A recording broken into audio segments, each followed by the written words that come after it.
welcome everyone. She's going to have the slides up here for us this morning. Okay, I think we are ready. Okay. Good morning, everyone, and welcome to it doesn't. Sorry, I pull out the other slides we have presentation for.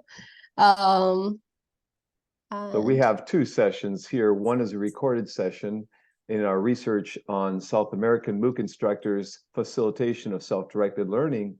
And that you can find after this session if you would like to take a look at our other, well, we've got many research projects, but the other one at this conference. The one we're going to present here today involves, I think, a really unique population, and I think kind of a study that is, for me, very exciting, and it gives hope in a way for the world, because we're looking at how communities being built among youth participants taking MOOCs in Nepal, and how they expanded beyond their local learning of MOOCs to work with others and support and help each other out. So Dilnoza Kadirova is on this, and she helped interview these young people, and Meina helped us analyze data. Meina from Wayne State, Zixi Li and I from Indiana University. Dilnoza is also at Indiana. We got involved in this a few years ago, in fact, and because we've looked at, this is huge trend in terms of MOOCs. Next slide. The growth of MOOCs, as you can see, and now they can't keep track of these numbers anymore. You can't even count, because they're all self-directed or self-paced MOOCs today. You see hundreds of millions of people from almost 1,000 universities were engaged in MOOCs as of a year and a half ago. 20,000 different courses, with some having degrees behind it, credentials. Next slide.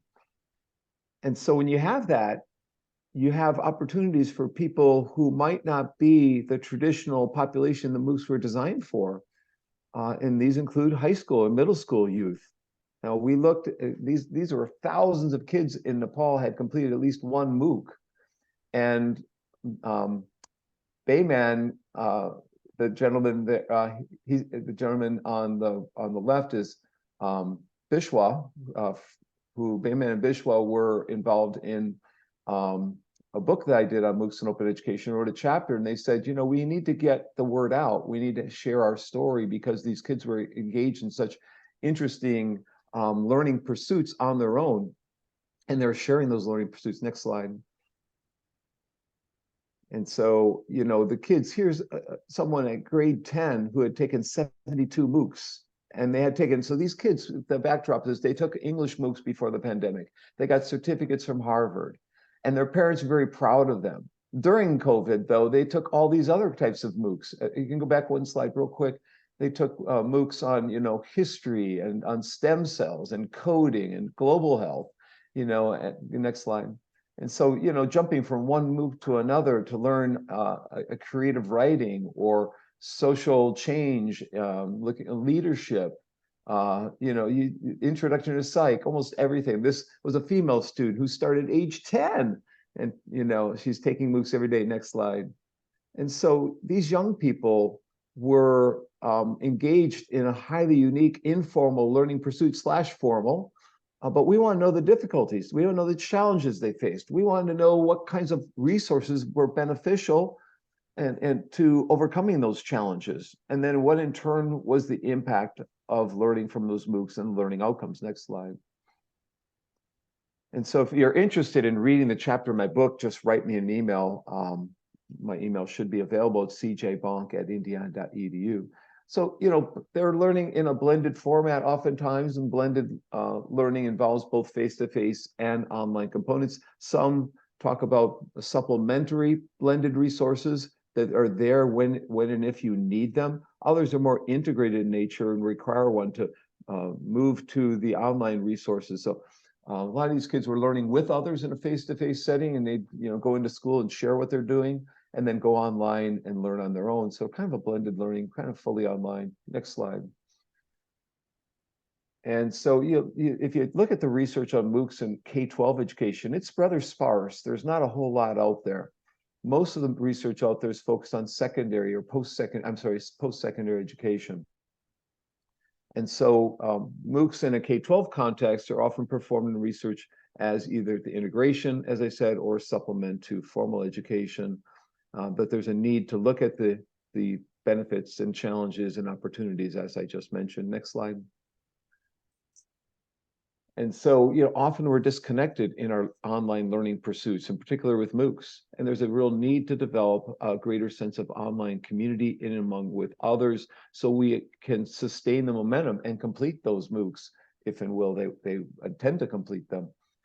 Studies suggest that group-based MOOCs improves the learning outcomes, improves the motivation, improves the comprehension and satisfaction among participants who take a MOOC, the learners who engage in MOOCs. Next slide.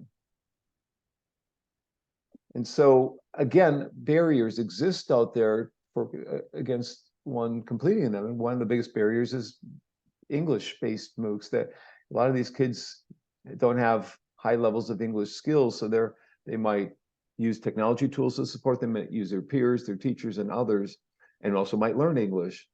For most learners whose spoken language is not English, these face-to-face learning settings can help them overcome the particular challenges and learn in a relevant context. Next slide.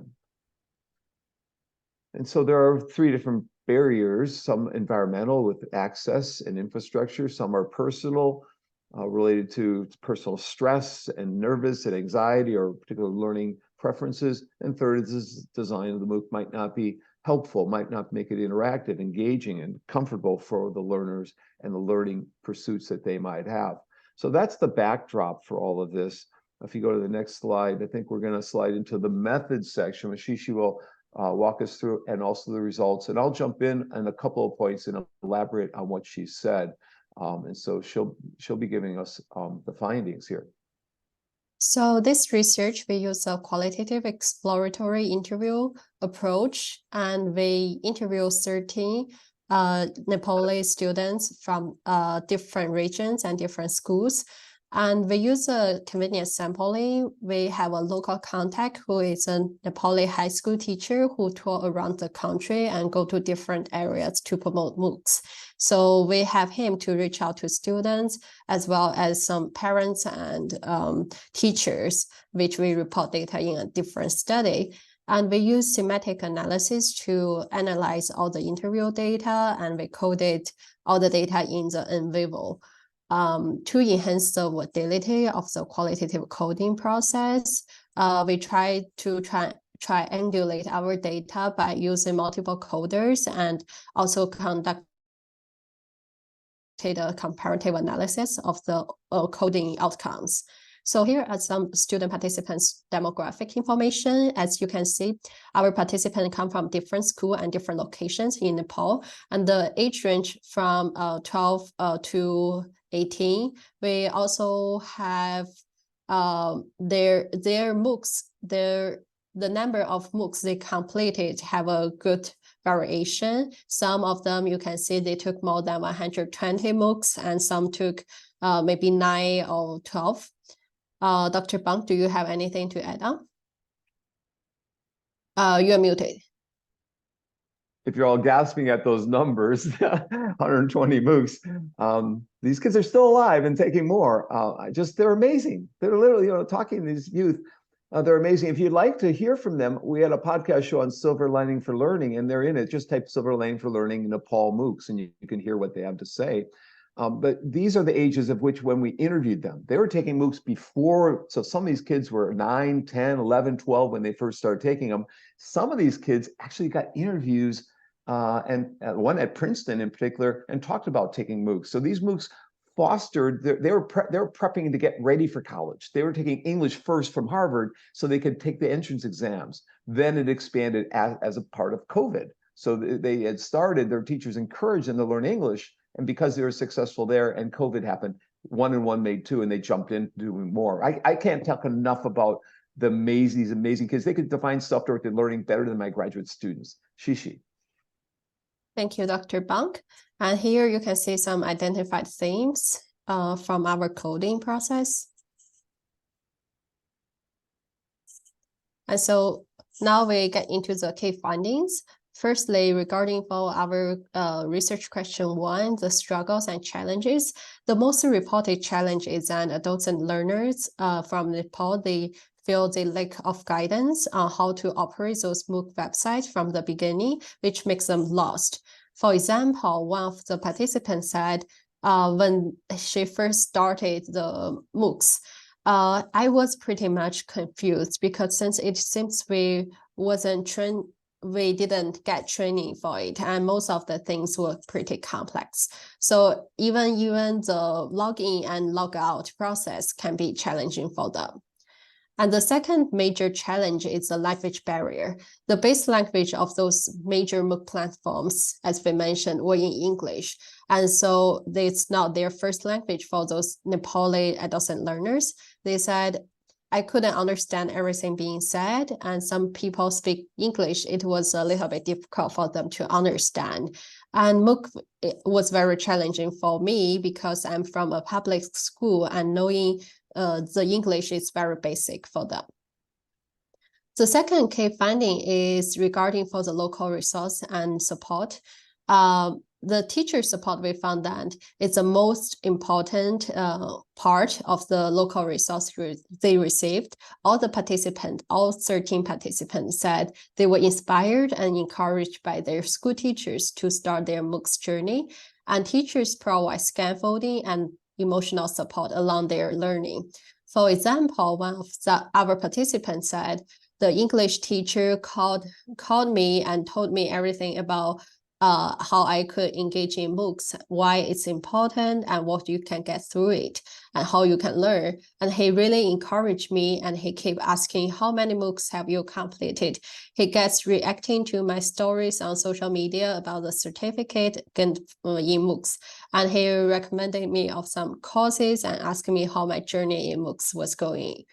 And peer support. Let me add to that's really a neo-Vygotskian in nature. This is a social constructivistic. You have a more expert-like adult guiding you and providing scaffolding and support and encouragement. And so we can actually look at this data from a Vygotskian standpoint, which is we're doing with the community of learner paper. So we have 2 papers. One's published, one is in review. We're happy to share either with you. The code is at the end for you to access those. Go ahead.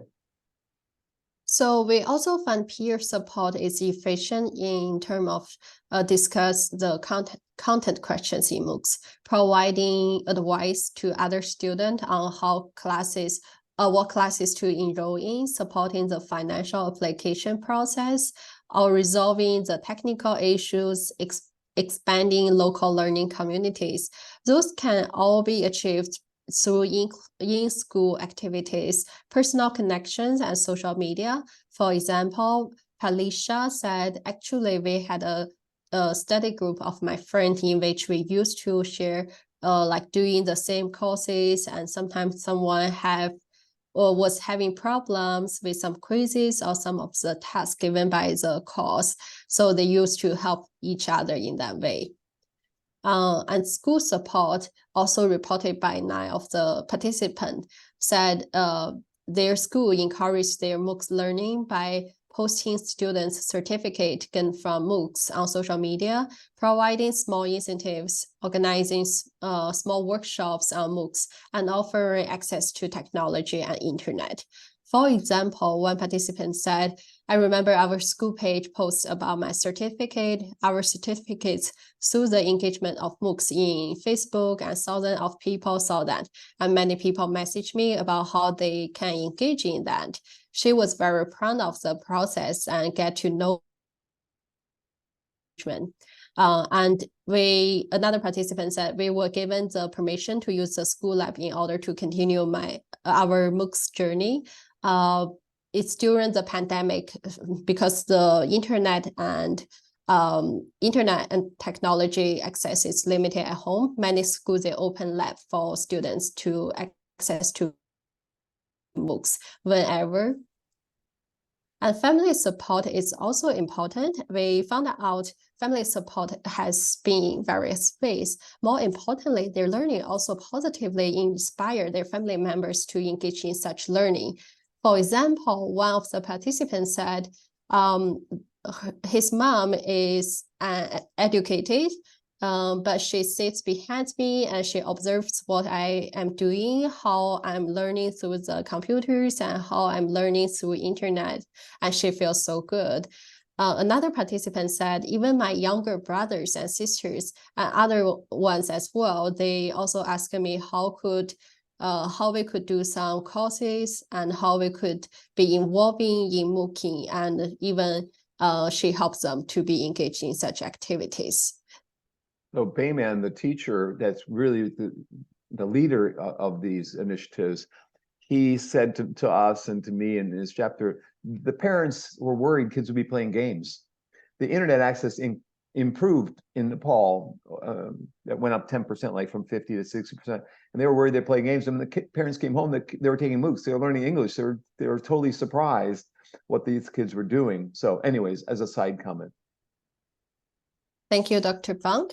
And our finding regarding to our third research question found that those adolescent learners in Nepal benefit from taking MOOCs, leading to improved independency, complementary learning to what they are learning in school, and career support, also learning practical skills and enhance well-being. Importantly, 10 of the 13 interviewees reported that learning with MOOCs helps them develop practical skills. For example, one of the participants said so many people in her community suffer from mental health issues, and MOOCs help her to develop confidence. And she said, I can help the people in my community because I have learned at least some things on that topic, and I have my people in the community, even my own friends who were suffering from depression. So she can help with people to overcome those difficulties by gaining knowledge from MOOCs. And 8 interviewees also indicate that learning through MOOCs contribute to their lifelong well-being. For example, one of the participants said his English language skill, reading, writing skills, computer skills, and personality development, leadership skills have increased as a result of MOOCs, and he feel more prepared for the future and be prepared for the society, and expose him to the present time. So finally, as we mentioned, MOOCs were originally designed for adults. However, even though the design barriers and personal barriers are very critical, we found that they are mostly influenced by the mismatched level of knowledge of the K-12 learners and their designed learning objectives for adult learners. And even though those interviewees demonstrate a high capacity of self-directed learning, they still need some scaffolding and guidance to be able to familiarize with their MOOCs platform and effectively locate available resource and useful information. And in this process, school and family support are very valuable regarding to providing and sustaining students' motivation. And the implications of the findings towards the need of future research to dive into the intricate interplay between language challenges and the influence on participants' engagement, comprehension, and overall learning outcomes in MOOCs. And the most important insight we got is that local learning communities include teachers, peers, schools, and families significantly facilitate in the open learning environment for those Nepali adolescent learners. Teachers introduce MOOCs to students who expand the learning community to involve more peers and family members, leading to the formation of comprehensive social learning community. Thank you so much for being here with us. And this is a QR code for our published paper on how those adolescent learners engage in self-directed learning. If you are interested in, please scan the QR code or email us for more questions. There is a question in the chat, and again, I'll repeat that the paper in Distance Ed is part of a special issue on open education. It's the December issue of Distance Education Journal. Samna Du, the editor, especially edited that, led that issue. Do take a look, other articles in there as well. And we have one other paper, like I said, in review. What journal, Zixi, is the second paper in review? Online Learning Journal. Right, yeah, and which will be an open access if accepted. We just did some revisions. So the question comes in for us about access, about the bandwidth. So Debbie's asking, I'm curious about the students' access and high-speed internet and how they connected, computers, cell phones, libraries, how much of a barrier was access. It's all of that. There are many answers, and we talked to teachers. We didn't just talk to students. We have another study where we interviewed teachers. And so one of them talked about having a special after-school program for kids who were low resource, and they would take them to a special facility to take these MOOCs. It was part of maybe a government or NGO project. Others, these kids were sharing home access. If one kid had high-speed access and others didn't, they encourage other kids to join them and utilize it within their homes. In other cases, within the main school, they would have special. Some of these schools had limited computers, so they would organize it so that certain kids would use it and rotate back and forth, so that they would share the resources effectively. I think one school said they only had 8 computers across, and so they had to figure out ways in which to enable students to have access. And then another, part of this, the U.S. Consulate actually sponsored some of this to early on getting these kids to learn English, and they were influential in getting access. And when COVID happened, the government and other organizations provided some kits to enable the homes to be equipped and wired so that one could learn from home. So there were a number of different kinds of things that happened within the local schools, within private organizations, within the government that would help to foster access. Zixi, can you remember anything else from the interviews where this came out and what people said? Yes, I think some people, they said, even though they don't have high-speed internet in the beginning, because their families see the learning outcome of their kids, they are very proud of their kids earning the certificate from the top 10 schools, top 100 schools. So their family actually implement high-speed internet and technology in order to make their kids access to more MOOCs. Bethany, would you like to turn on your microphone and go ahead and ask the question and get on the recording? Or do you want me to just read it? Oh, maybe she doesn't have access. So Bethany says, this is interesting, really interesting. How were teachers supported in integrating MOOCs into the classroom and overall learning experience? You're in a noisy place, right? So I gave my dog a bone to keep him quiet. It varied, and I think there was a leadership that happened within, the Motherland. I think it was Motherland Secondary School, and from there it snowballed, and the model of that they designed there got shared with other schools. So there are teachers that would go around sharing what happened in Motherland Secondary School. They went from school to school, and kids were actually sharing how they were learning and what they were learning, and getting other schools excited about that. So they were sharing best practices. They were using social media to do so. And as Zixi said, they were actually celebrating student success within the social media and recognizing their successes. So it's both student support and teacher support. But the teacher paper, we've not yet to finish. We have interviewed teachers. Was it 5 teachers, Zixi? I think 6. 6 teachers. So we'll have more on that to come. You want to add to what I said?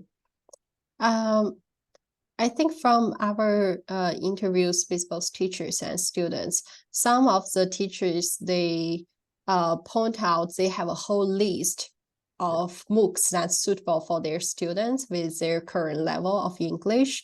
So they provide the list for the students so they can use that time during the COVID-19. When school closed, they can study at home with a whole list of MOOCs that are suitable for their English level to learn something new and continue learning. I'll stop you there because we're going to be cut off in a second.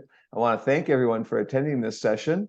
And we'll hang around for more questions, but the recording is going to end, and I want to end on an appropriate point. You want to add to that, Zixi? Sorry, what you said? You want to add any final comment? I think we can stay here longer if anyone have questions. Yeah. So if you go ahead and if you want to stop the recording at this point, we'll just keep on. And again, thank you. Debbie says she's having dodgy connection. So thank you. So yes, Sugata Mitra is a friend.